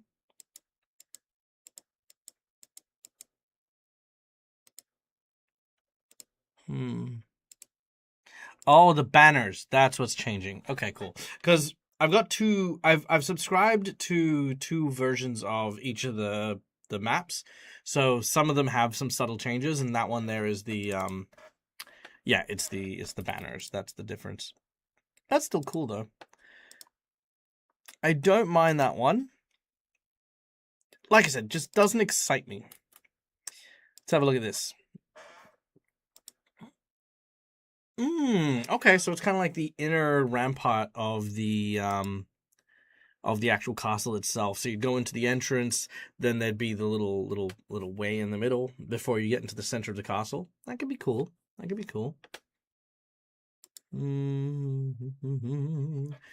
Rykon, thank you for the sub. 33 months, Jesus. Time's flying, man. Ooh, okay. Okay, so you've got like the shrubbery and the like, and then just a clean version. Interesting. You could easily say that the cleaned version, like this one here, you could put like some barricades and stuff, like it's been occupied by someone other than the paladins. So like goblin barricades and stuff like that. Okay. Just woke up from sleeping most of the day away. Hey, dude, it's the holidays.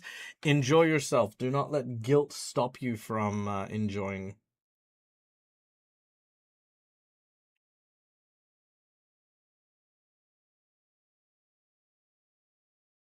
Oh, I like these. These kind of have like Lordaeron vibes from World of Warcraft. Okay.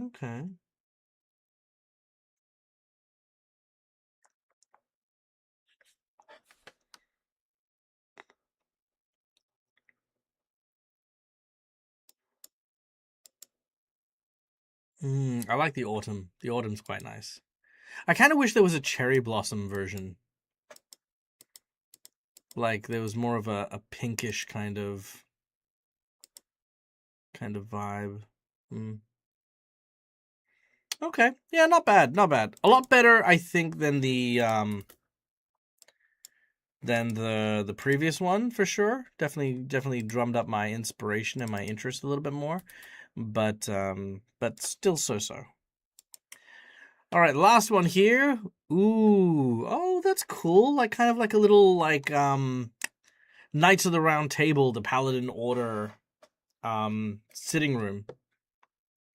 Okay.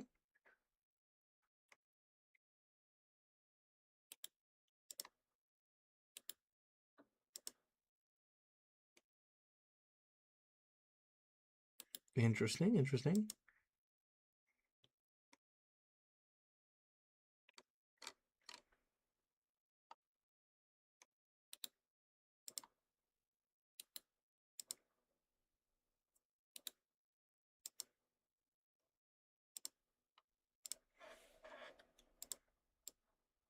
Ooh, that's cool. What is the floor? Is the floor like a mirror?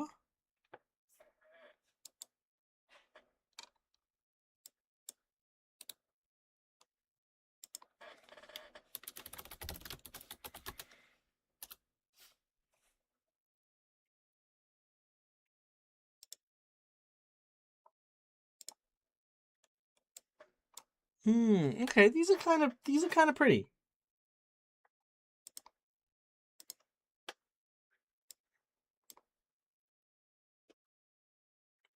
You know, I the more I look at these, the more I realize they that he like the guy eight shroud likely has like a bunch of preset filters and stuff like that. Finishes his set and then just goes, "Cool, apply filter. Now I have 6 versions." Not that I have a problem with that. It's just, you know, I appreciate that they are all very similar, but still quite distinct. Like there'll always be a red one, there'll always be a pink one, there'll always be a kind of a gross, muggy one, you know.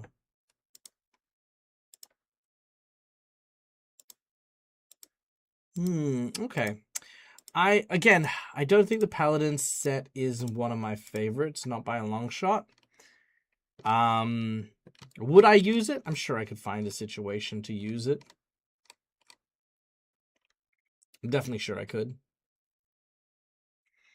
All right. Next one is Monster Lair. The first one made you think of an observation room on a blimp. Oh yeah, I could see that. Suspended in the clouds, or looking down a cylindrical hallway.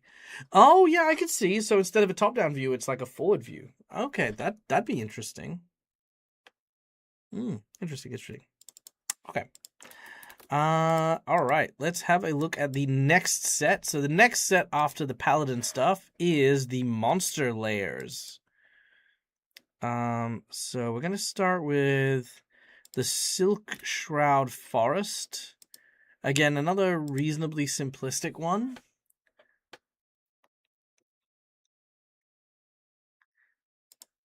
Yeah, so I mean, like a spider or some sort of crawly thing makes sense to this kind of space.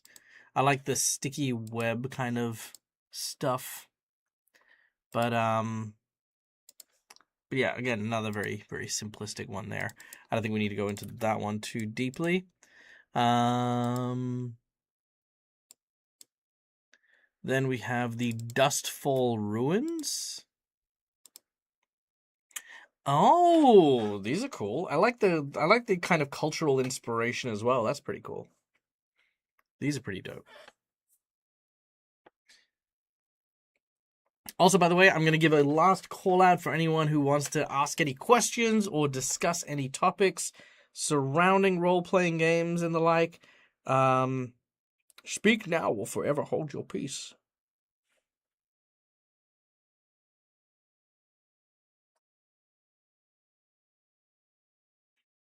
Got the delivery coming. Okay. Ooh, I like that one. That I think feels like the original colors.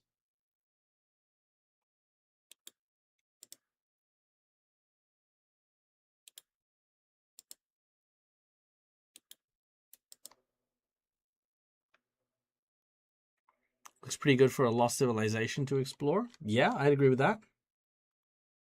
Wholeheartedly agree with that.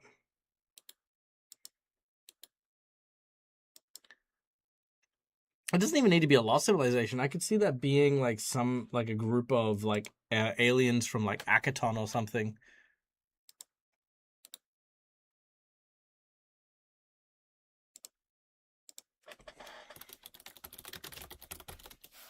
The night one's also cool. Has a very romantic vibe, I feel.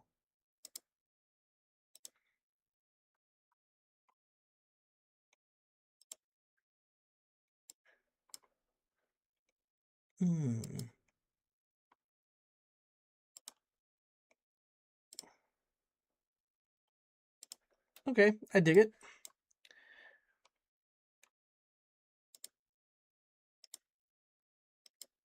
All right, and the third set is the Chapel of the Night.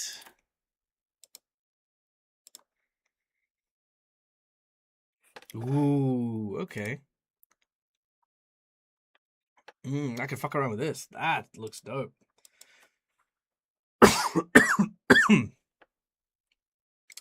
You know, weirdly enough, in Pathfinder, the purple gives me Pharasma vibes over something evil. Oh, that's quite nice. That's very serene.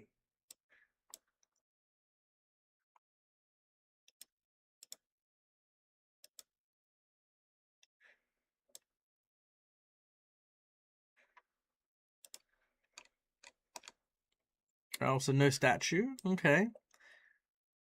Kind of like, well, with the plants, it kind of looks like it's abandoned, you know?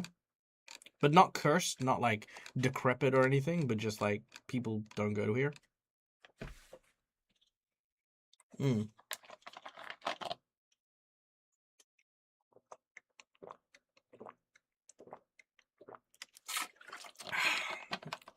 Maybe a Cthulhian, Lovecraftian kind of horror-y kind of cathedral. Maybe. Hey, Varian, good to see you.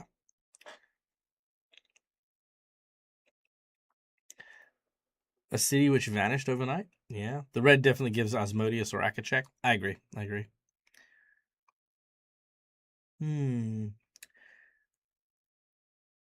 I wish there was more light on the podium. Hold on, let's just go back to that one real quick. I wish there was more light on the podium for this one, so it could be like a midnight mass kind of thing. That would have been cool.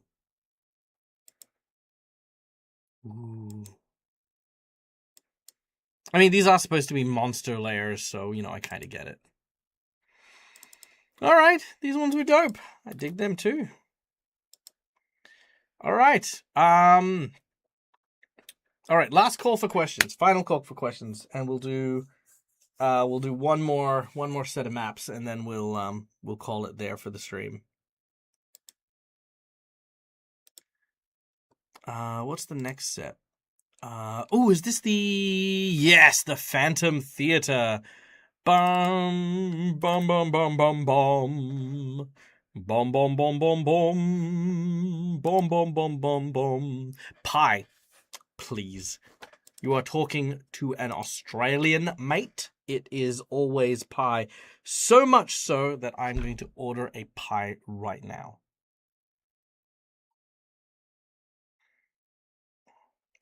Give me a fussy pie. I want a fussy pie. Pepper steak and a bacon cheese.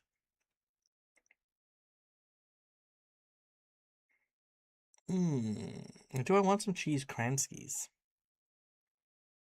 Yeah, go on. There you go. Meat pies now coming. And look, if anyone wants to buy me a pie, they're $20. Delivered $20, not actually $20. Like when you go buy the pie, it's like, I want to say it's like $10, $11 for a pie. But if you've seen the pies when I've eaten them here on stream, they are like pies. Like they're like fucking big ass tasty pies. You know what? On a side note, I'll point this out. Australia doesn't have a leftovers culture. We do not buy so much food whenever we purchase stuff like fast food or whatever that we need to take any home. It is actually quite rare outside of, I'd say, Chinese food that you would purchase so much food that you would have enough to take home as well. Things are cheaper, but we have less because we don't need more. We don't need leftovers. We don't need to take things home. And I don't get it. I don't get why there's so much stuff. But yeah, anyway, I digress. There you go. Double checking, next week will be the first episode of Starfinder. Yes, next week will be our episode of Starfinder. Yeah. Next week will be our first session. Forget buy me a coffee, new tip, buy me a pie. Now it'd be pass me a pie. It'd be pass me a pie. Shove my excitement for food and ramen and China under the rug. Aw, get the things. Look, everyone has their own thing. Buying value for money or whatever. I mean, I don't know. I'll buy, if I buy leftovers, it's usually I'll buy a second serve to eat later. Like, for example, with my pie, I bought one pie for me, one pie for Suze, and I bought 2 sausages, which I will likely eat later in the day, but they're not leftovers, they're a separate item. You know, that's how I feel about it. Insist on stocking up when you can your order. Fair. I'm not going to complain. Day and time, I'll mark my calendar. When is this new series? Oh, well, let me... I should, hold on, wait. Don't do the schedule shout out yet. I need to modify it. Stream elements. Go into my dashboard.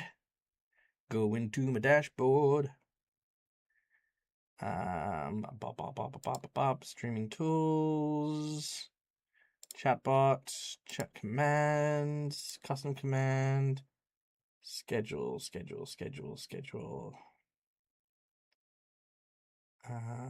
Here we go. Monday, no way, no place. Oops. Hello, Moto. Sorry, one moment.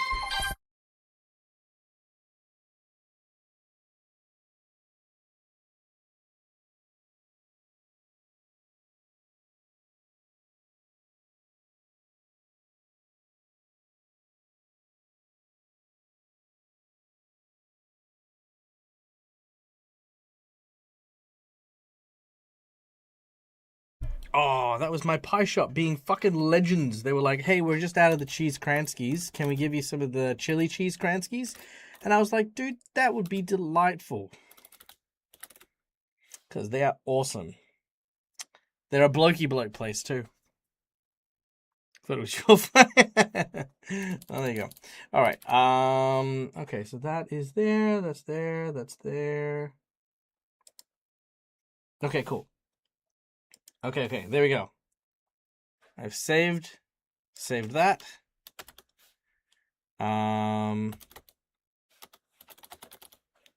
Schedule. There we go. Schedule has been updated. So it'll be 7 a.m. GMT plus 8. So whatever time it happens to be now, the show will start 1.5 hours earlier than it currently is for you guys right now. So there you go. That's the thing. Okay? That's our new well, that's the same schedule time as before, but that's our new series that'll start up. Which I'm very excited for, but also very nervous about because I don't have a book to rely on. It's just all my brain. Okay.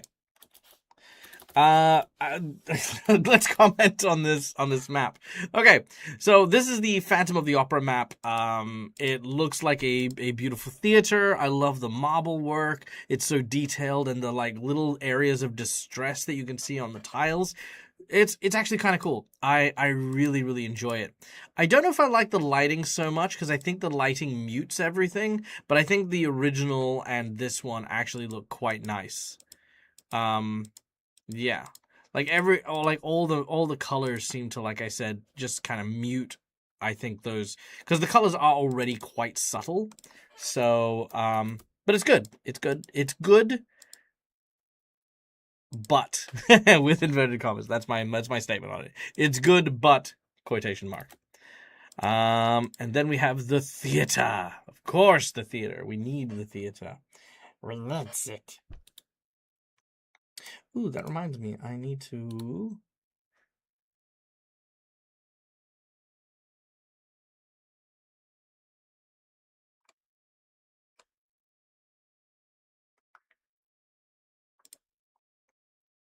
I just needed to check the Starfinder thing. Now that you guys reminding me, and make sure that I have Alien Core downloaded. I do. Okay, cool. Sweet, sweet, sweet. I got all that downloaded. Nice. Whew. Hey, that Pisces gal, thank you so much for joining the crypt. Welcome aboard. I hope you have hope you're having a great holiday season. There you go.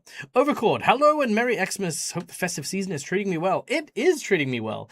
I've taken a bit of a break from role-playing games just to allow my players to enjoy themselves over the holidays. In the meantime, I've been reading The Nightmare Before Christmas with chat, which has been a lot of fun. We're partway through, well, pretty much halfway through the book now, which is kind of cool. So that's been a very, very big delight. I've spent some time with family and friends, just like hanging out and doing stuff. And today I was kind of like, I want to hang out with the audience. I want to chat with you guys, answer some questions, just vibe, that kind of thing. So here we are. So yeah, thank you for asking. Greatly appreciate it. How is your holidays, Overcord? Let me know. Just a bunch of whacked out players. Yeah, that's true. I tend to go for fully lit maps and let the VTT lighting do its job. Yeah, that's actually a good point as well. The VTT lighting does do a very, very good job. I feel sometimes the VTT ones, because I use Fantasy Grounds for the most part, and Fantasy Grounds lighting stuff is good. I'd say it's possible. I wouldn't say it's necessarily something I would, rely on consecutively. I wouldn't necessarily say every time I'd use it, but it does its thing. I do love this though. I do wish there was a bit more in the background, especially around the southern side of the map there. I wish there was a little bit more. Also, I can't see how the audience would get into the auditorium. Well, maybe that's just me. Let me just find the.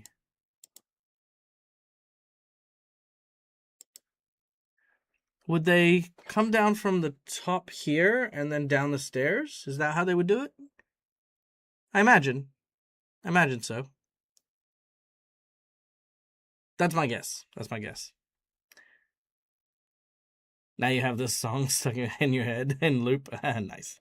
The audience drops down from the ceiling. They shimmy down on ropes. Dun dun ba ba ba ba ba ba ba ba da da da. Yeah, that'd be cool. I love that. That'd be amazing. Would make my day. Okay. And the third and final piece from the Phantom Theater.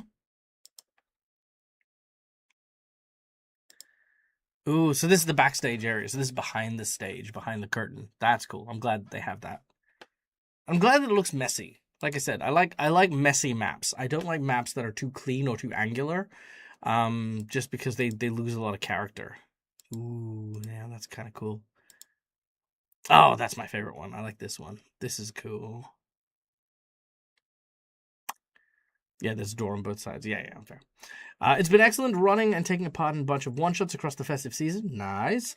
The Pathfinder 2e campaign normally runs on Wednesdays, so it's been his by both Christmas and New Year.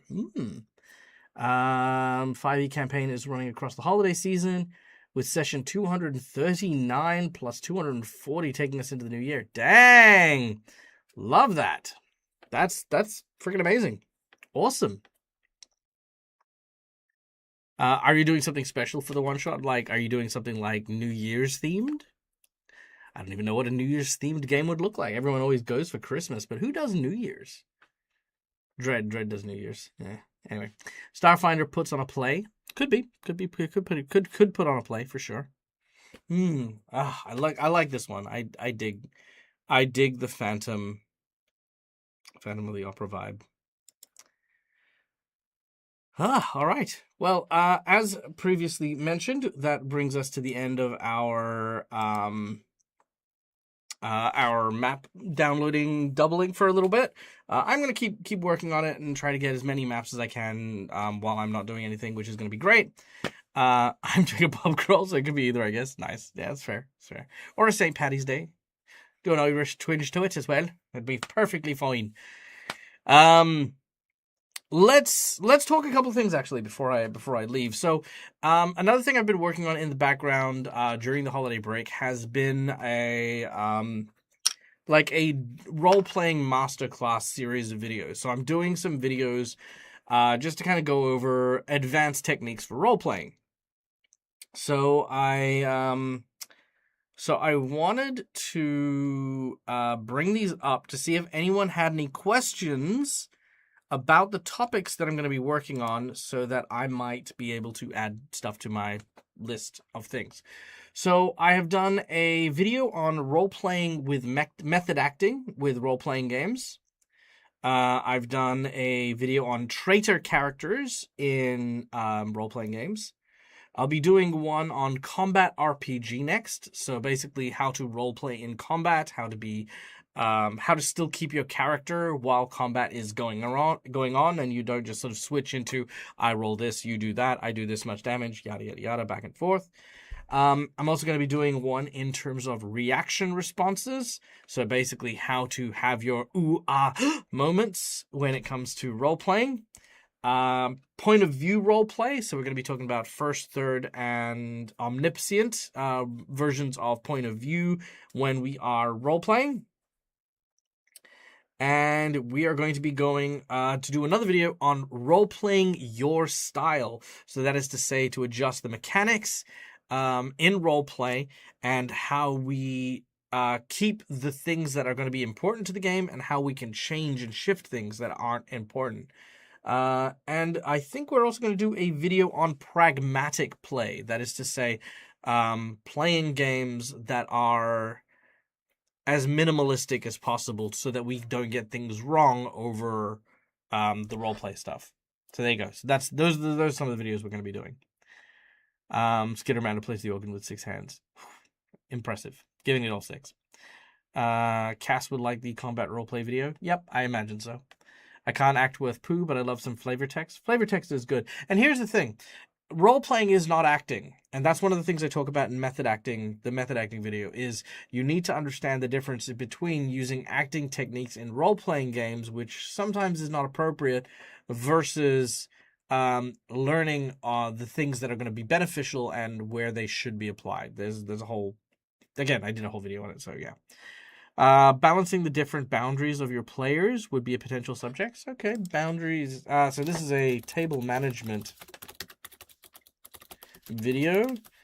Boundaries.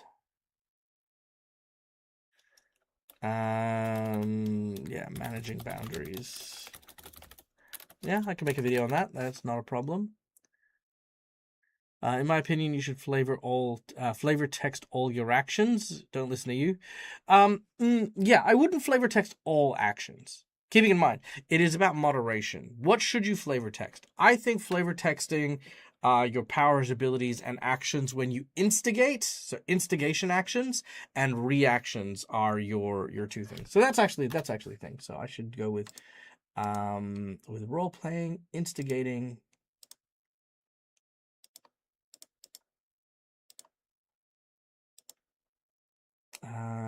Reaction roleplay, instigation roleplay.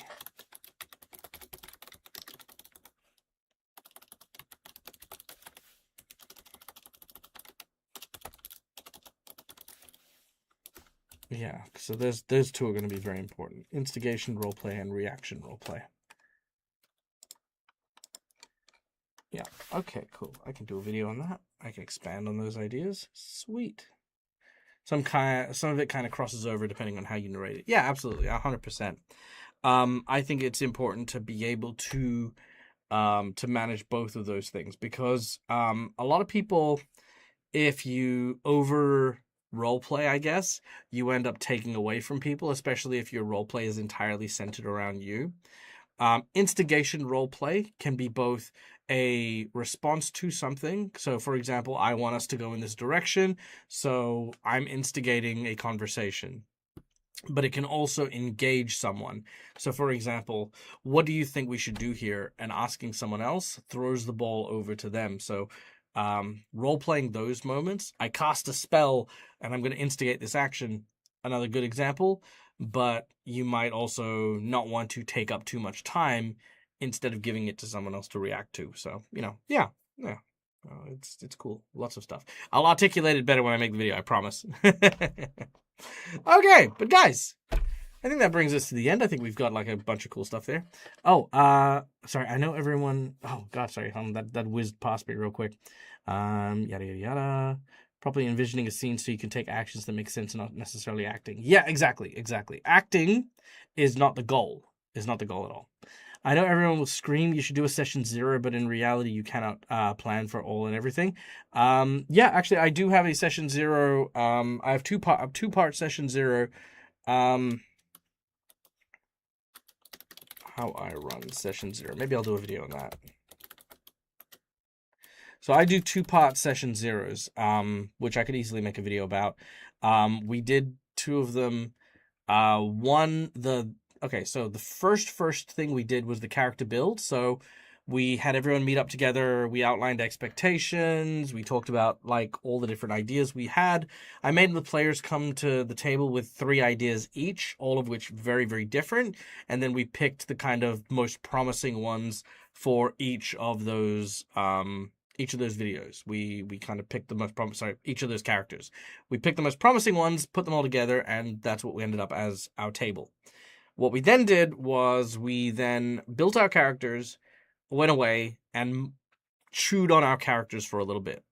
We spoke in chat and in text just to kind of like flesh out a few more things, and then we had a session 0.5 where we actually ran a short prequel campaign or prequel adventure as a one-shot to feel out these characters. During this period of time, everything about the character, even the character itself, could be changed, right? So anything was possible at that point.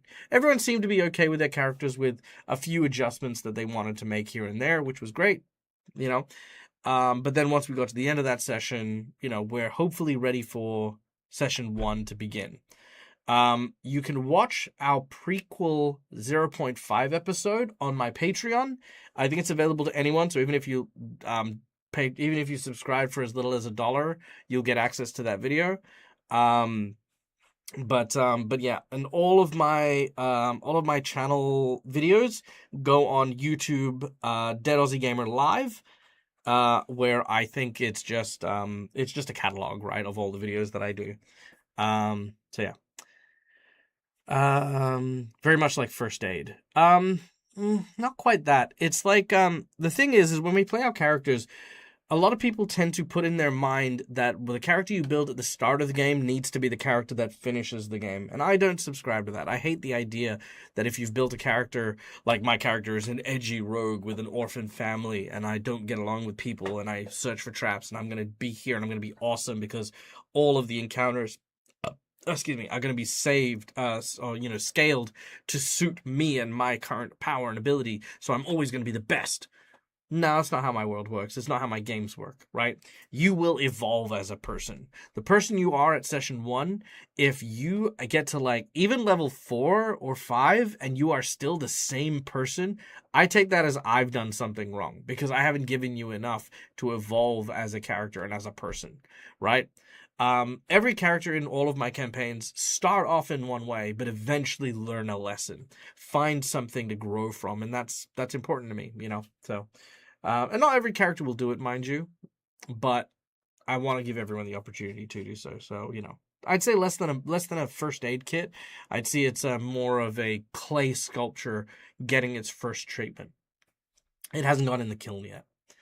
I think session 0s get too much loaded onto it. I see a lot of people asking questions when challenges have arisen in their campaign, and the majority of responses are along the lines of, "Well, if you had to run a session 0, I think it's important, but on-the-fly adjustments in the campaigns are equally important." Agree completely. Yeah, absolutely. I tell people the same thing about like boundaries and stuff like that. If you don't know you have a boundary and then you find it, you need to be able to communicate it. You need to be able to talk about it. I have another player at my table who, whenever we get into issues and stuff like that, they sometimes have a problem thinking on their feet and improving.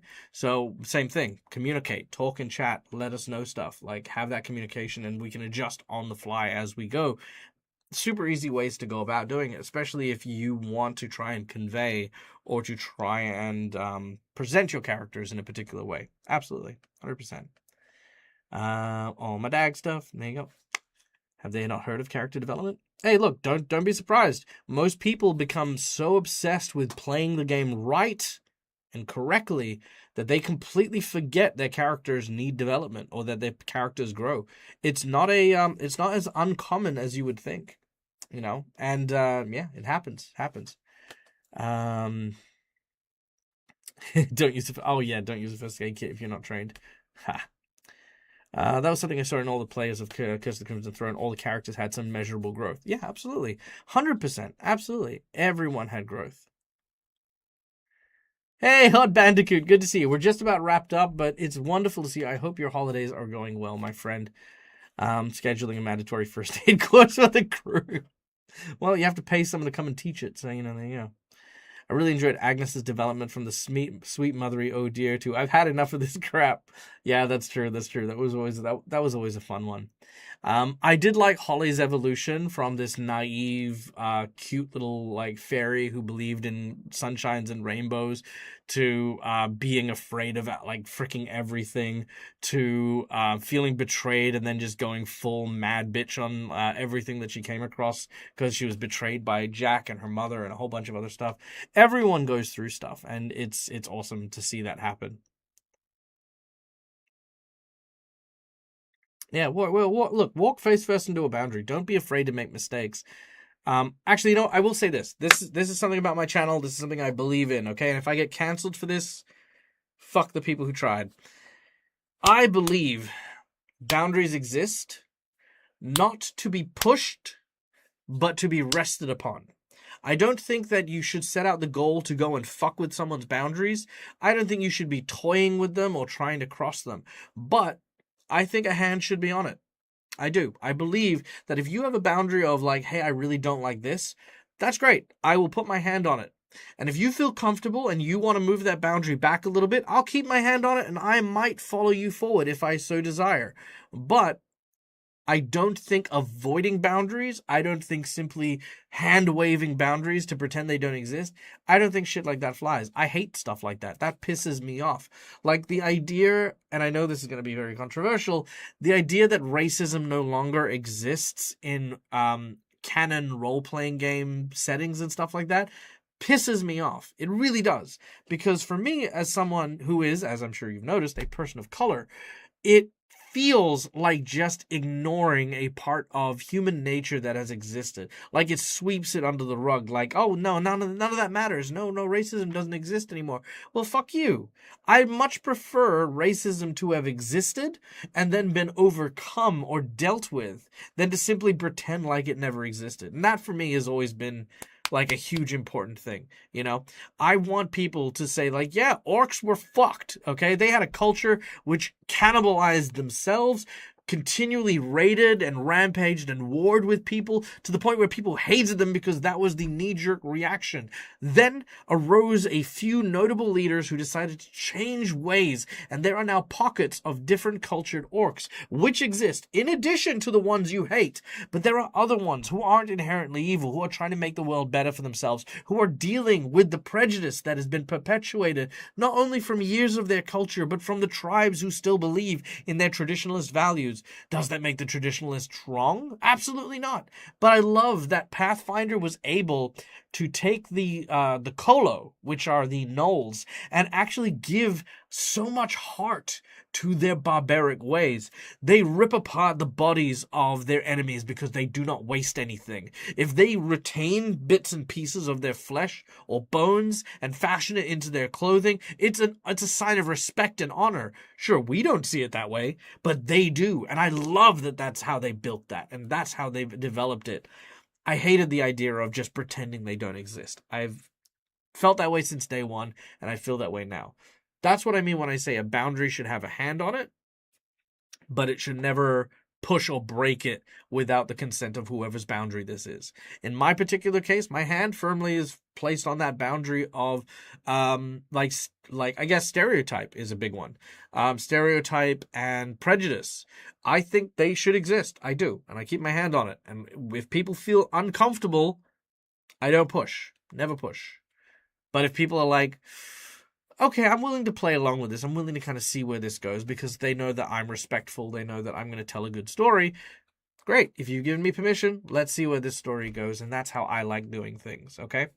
And again, this isn't to say that I think that people who adhere to the whole like, oh, I don't want any drama and stuff like that in my stories, blah, blah, blah, blah, blah.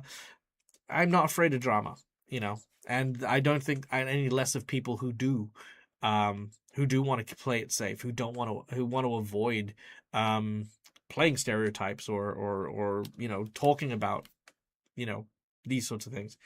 There are hard lines that I have, of course, like no sexual assault of any kind or shape or variety.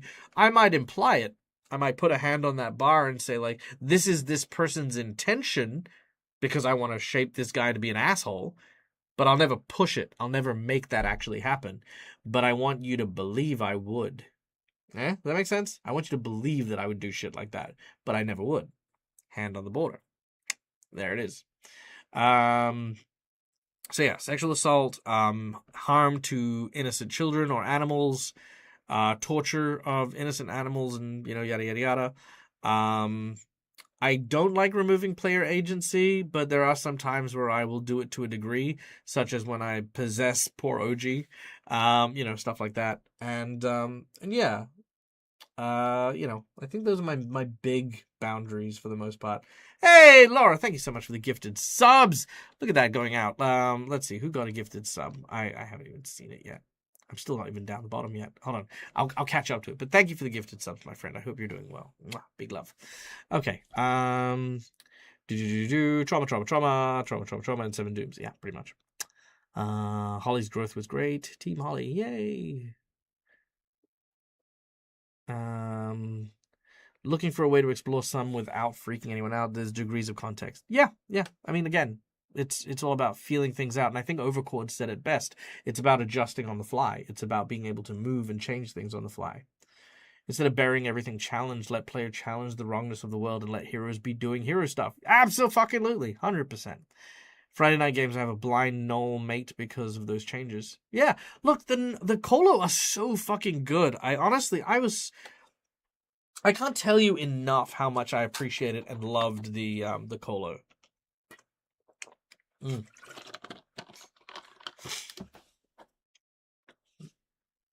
Okay, we have Family IT, Overcord, Wayland X, Dead Like Me Dead, Benusis, and Eerie Embroidery. Welcome and enjoy your subs. Oh no, I dropped my tea. It's closed though, but that's good. There you go. So yeah. Anyway, rant over. Rant made. So yeah, be sure to check out the videos. Be sure to check out yeah, because we're going to be talking again when I do the videos and stuff. I'll be putting them up on my regular YouTube channel, so that'll be on Dead Aussie Gamer, not Dead Aussie Gamer Live. And we'll do I'll try to include things like the managing the boundaries stuff, the running session 0 stuff, and all the roleplay videos that we have too. Although that's how I ended up with a ghoul foot munching recorded into a sensory stone, respecting boundaries while allowing the leverage and creativity. Yeah, great. Amazing. All right, guys. Thank you so much for listening. Thank you so much for watching. My name's Michael. I'm the Dead Aussie Gamer. This is my place. This is my face. And until we meet again, game hard or die trying.